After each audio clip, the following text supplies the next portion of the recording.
तो दिल्ली में corona out of control हो गया है। आने वाले दिनों में भी कोरोना इसी रफ्तार से आगे बढ़ता रहा तो 31 जुलाई तक दिल्ली में कोरोना के 5.5 लाख केस हो सकते हैं। दिल्ली की बिगड़ती स्थिति को देखते हुए मंगलवार को उपराज्यपाल अनिल बैजल ने हालात की समीक्षा की। उपराज्यपाल ने माना कि दिल्ली में चिकित्सा क्षमता बढ़ाने की सख्त जरूरत है। अनिल बैजल ने फैसला किया कि अगर दिल्ली में हालात और बिगड़े तो स्टेडियम को अस्पतालों में तब्दील किया जाएगा। दिल्ली में जिस तेजी से कोरोना केस बढ़ रहे हैं उसे देखते हुए कम्युनिटी स्प्रेड की आशंका जताई जाने लगी है। इस बीच दिल्ली सरकार ने बड़ा फैसला लेते हुए दिल्ली के अस्पतालों में कोरोना पेशेंट्स के लिए 20% बेड रिजर्व करने को कहा है। जरूरत पड़ी तो कुछ होटल्स को भी कोरोना पेशेंट्स के इलाज के लिए इस्तेमाल किया जाएगा।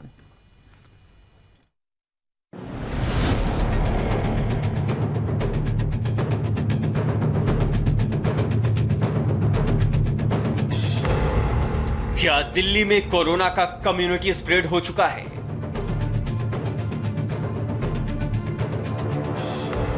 क्या दिल्ली में कोरोना लाखों को बीमार कर देगा?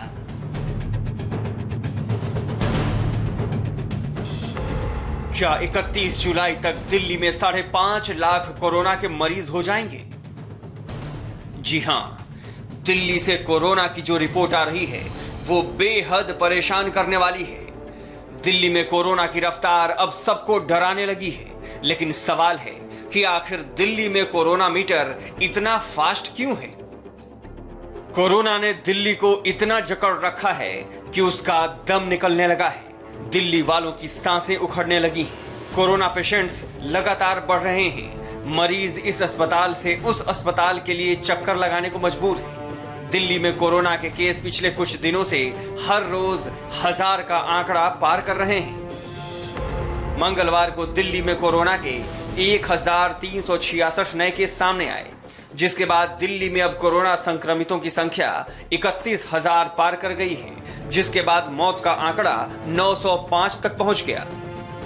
डराने वाले आंकड़े, फेल होते इंतजाम और खराब होते हालात के बीच मंगलवार को दिल्ली के उपराज्यपाल अनिल बैजल ने 1-to-1 मीटिंग की, स्थिति का जायजा लिया, अधिकारियों से बात की और आगे क्या करना है इसके निर्देश जारी किए। दिल्ली में जिस तेजी से कोरोना ने पैर पसारे हैं उसे देखते हुए तय किया गया है कि दिल्ली में चिकित्सा क्षमता को तेजी से बढ़ाने की जरूरत है। जरूरत के मुताबिक दिल्ली में प्रगति मैदान, ताल कटोरा stadium, Indira Gandhi indoor stadium, Jawaharlal indoor stadium को अस्पताल बनाया जाएगा। इसके अलावा जरूरत के मुताबिक दूसरे स्टेडियम को भी अस्थायी अस्पताल में बदला जाएगा। जरूरत पड़ी तो कुछ होटलों में भी कोविड पेशेंट्स को रखा जा सकता है। आज की एसडीएमए की मीटिंग में मैंने डायरेक्शंस ये दिए हैं कि ऐसी जगह भी आइडेंटिफाई की जाएं जैसे कि जहां की हम large scale makeshift facility provide कर सकें छोटे टाइम में ही, छोटे वक्त में, जैसे कि प्रगति मैदान है, आईजीआई है, इंदिरा गांधी इंटरनेशनल स्टेडियम जो है, त्यागराज स्टेडियम है, जवाहरलाल नेहरू स्टेडियम है, वगैरह वगैरह। वी ऑल्सो प्लान टू हम कोशिश ये भी कर रहे हैं कि बैंक्वेट हॉल्स, मैरिज हॉल्स वगैरह को भी हम इस्तेमाल करें और उनमें भी जो इंफ्रास्ट्रक्चर बनाना है बना के तैयार करें। मंगलवार को दिल्ली डिजास्टर मैनेजमेंट अथॉरिटी की मीटिंग में दिल्ली के डिविजनल कमिश्नर की अध्यक्षता में बनी कमेटी ने उपराज्यपाल को सुझाव देते हुए कहा कि अगर हालात और खराब होते हैं तो दिल्ली के स्टेडियम को अस्पताल में बदला जा सकता है। दिल्ली के उपराज्यपाल की अध्यक्षता में डीडीएमए यानी दिल्ली डिजास्टर मैनेजमेंट अथॉरिटी की एक मीटिंग हुई। उस मीटिंग में इस कमेटी ने यह सुझाव दिया कि दिल्ली के तालकटोरा इंडोर स्टेडियम में कोविड पेशेंट के लिए एक अलग से अस्थायी हॉस्पिटल बना दिया जाए ताकि दिल्ली में कोरोना पेशेंट के लिए जो बेड हैं उनकी कमी न महसूस हो। दूसरी तरफ दिल्ली के डिप्टी सीएम मनीष सिसोदिया ने मंगलवार को डिजास्टर मैनेजमेंट की मीटिंग में वो आशंका जाहिर की जिसे सुनकर ही डर लगने लगा है।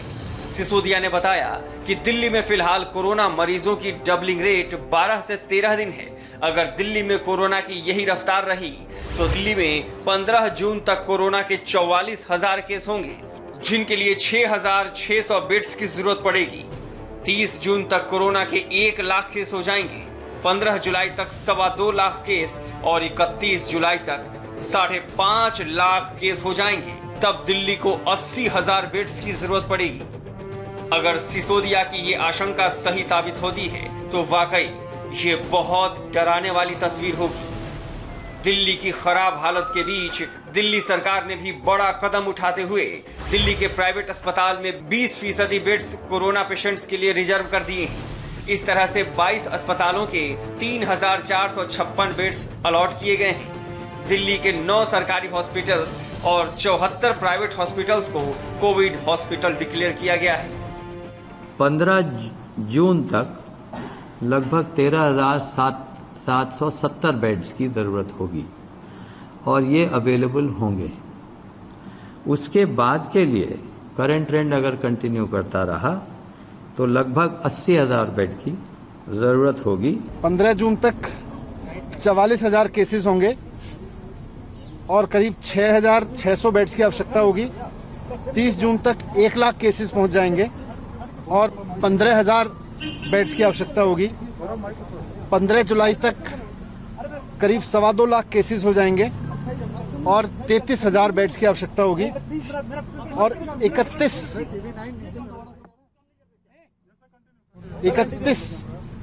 जुलाई तक करीब 5.5 लाख केस पहुंच जाएंगे दिल्ली में और उसके लिए करीब 80,000 बेड्स की आवश्यकता होगी। दिल्ली में उखड़ती सांसों के बीच दिल्ली सरकार ने रेलवे से ट्रेन के उन कोच की मांग की थी जिन्हें आइसोलेशन वार्ड में तब्दील किया गया था। मंगलवार को ऐसे 10 कोचेज शकूर बस्ती पहुंचे। ये स्टाफ कैबिन में सबसे पहले देखिए यहाँ पर जो 2 सीट्स आमतौर पर जब भी आप लोअर बर्थ में बैठते हैं ट्रेन में, ये लोअर बर्थ ही कोविड पेशेंट्स को दिए जाएंगे। नीचे 2 जो सीट्स हैं उन पर ही आराम किया जाएगा। अपर बर्थ का इस्तेमाल या मिडिल बर्थ का इस्तेमाल नहीं होगा ताकि पेशेंट्स एक दूसरे से दूर भी रहें, सही तरीके से आराम भी कर पाएं। इसके अलावा ट्रेन में जो पंखे की सुविधा है वो दी गई है। साथ ही साथ खिड़की भी अगर किसी को वेंटिलेशन के लिए खोलनी है तो वो भी यहाँ पर खोली जा सकती है। लेकिन जो पेशेंट हैं उनके लिए नॉन एयर कंडीशनर कोच ही प्रोवाइड करवाए गए हैं। कोरोना होने की आशंका के बीच मंगलवार को एक राहत देने वाली खबर भी आई। दिल्ली के सीएम अरविंद केजरीवाल की कोरोना रिपोर्ट निगेटिव आई है। केजरीवाल को 2 दिन से हल्का फीवर और गले में दर्द था, लेकिन मंगलवार को आई रिपोर्ट से साफ है कि केजरीवाल को किसी तरह का कोई इन्फेक्शन नहीं है। दिल्ली में सिर्फ केस और मौत का आंकड़ा ही नहीं बढ़ रहा है, दिल्ली में कम्युनिटी स्प्रेड की आशंका भी बढ़ गई है। दिल्ली के स्वास्थ्य मंत्री सत्येंद्र जैन का कहना है कि दिल्ली में कोरोना कम्युनिटी स्प्रेड की स्टेज में पहुंच गया है। हालांकि केंद्र सरकार और WHO अभी कम्युनिटी स्प्रेड की बात से इनकार कर रहे हैं।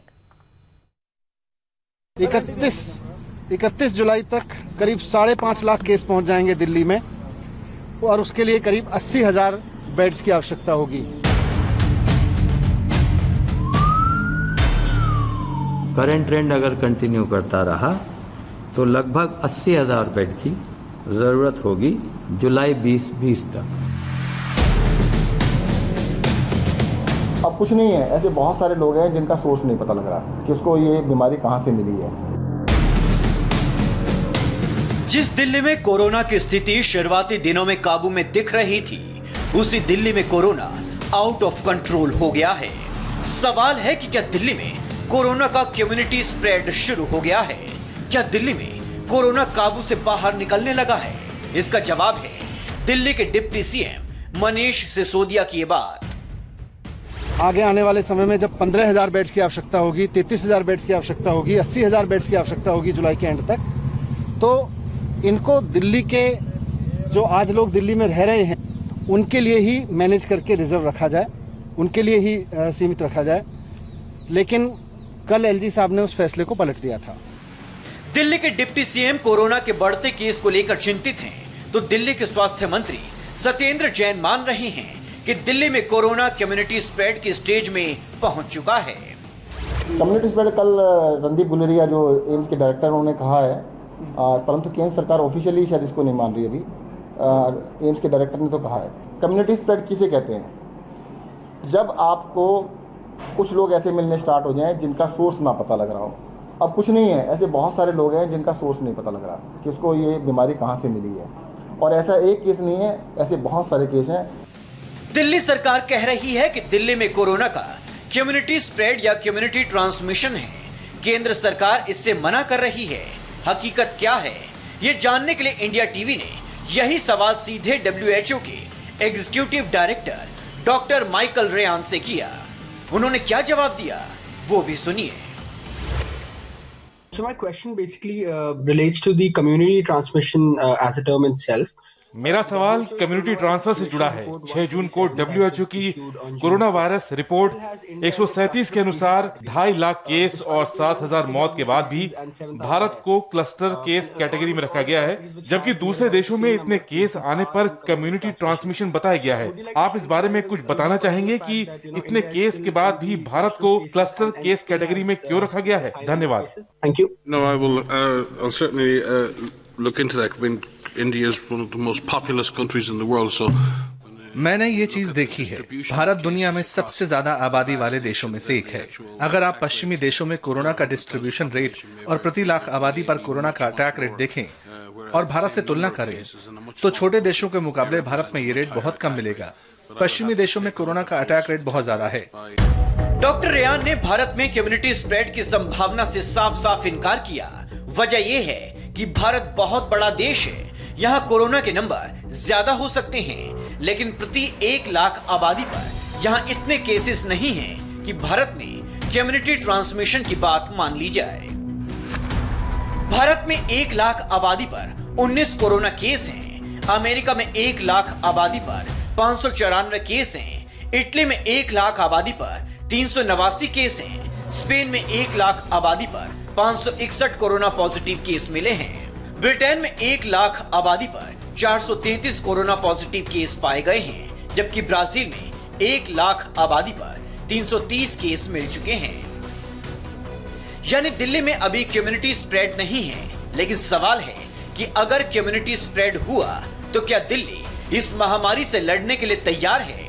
दिल्ली सरकार ने कोरोना से लड़ने के लिए बड़े बड़े दावे जरूर किए हैं, लेकिन हकीकत क्या है, देखिए। तो ये कोविड अस्पताल होने की वजह से इनका इलाज नहीं हो पा रहा है। कहाँ जाने के लिए आपको कहा गया है, क्या कहा गया? यहाँ से कुछ नहीं बताया गया है। यहाँ से कहा गया है कि आप कहीं पे भी अपना ट्रीटमेंट करवा लो, जो भी जैसा होता है। बाहर प्राइवेट नर्सिंग होम में 2,000-2,500 अलग अलग चार्जेस मांग रहे हैं। बस यहाँ से कह रहे हैं कि हम ब्लड दे सकते हैं और उसके अलावा कुछ नहीं कर सकते आपके लिए। तो क्या आप ऐसा नहीं कर सकते कि ब्लड लेके जाएं और कहीं और चढ़वा लें? सर 2,000-2,500 रुपए हम मिडिल क्लास फैमिली के लिए बहुत बड़ी बात है अभी इस टाइम पे। कहाँ से हम 2,000-2,500 रुपए करें? अब जीटीबी अस्पताल का हाल देखिए। यहाँ कई लोग इसलिए परेशान हैं क्योंकि उन्हें उनके परिजनों की डेड बॉडीज हैंडओवर नहीं की जा रही है। अस्पताल कोविड सस्पेक्ट क्रिटिकल मरीजों को एडमिट कर रहा है, लेकिन कुछ केस ऐसे हैं जिनमें पेशेंट की मौत तो हो गई, लेकिन कोरोना टेस्ट नहीं किया गया, तो अस्पताल बिना रिपोर्ट डेड बॉडी नहीं दे रहा है। मैंने यहाँ पे रात को 3 बजे तक एडमिशन कराया। At that time bed was not available.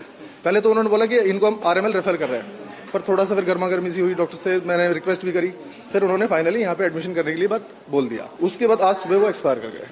वो रिपोर्ट मांग रहे हैं ना, रिपोर्ट तो चाहिए कि नहीं, या अब मैं बॉडी ले जाऊं, सपोज वो पॉजिटिव है या नहीं है, अब मेरे को बॉडी कहाँ ले जानी है, उसका क्या प्रोसेस है, कुछ नहीं पता यहाँ पे। जीटीबी के मेडिकल डायरेक्टर की बात माने तो अस्पताल में बेड्स और वेंटिलेटर की कमी नहीं है। जहां तक मरीजों को एडमिट नहीं करने की बात है, तो कुछ केसेस में प्रॉब्लम हो रही है। एलिगेशंस या एक तरह से ये कहा जाता है कि ये आप में कमियां हैं। हो सकता है कि किसी को कोई शिकायत हो, मैं ये नहीं कह सकता हूं कि, लेकिन अमूमन हमारी जो हमारी सर्विसेज हैं 70 से 75% सेटिस्फैक्ट्री, 80% तक सेटिस्फैक्ट्री होती हैं। दिल्ली में हर दिन स्थिति बिगड़ रही है। हर दिन कोरोना लोगों की जान ले रहा है। कम्युनिटी स्प्रेड की आशंका के बीच दिल्ली वालों के लिए खतरा डबल हो गया है। अब आपको कोरोना से खुद ही लड़ना है और खुद ही बचना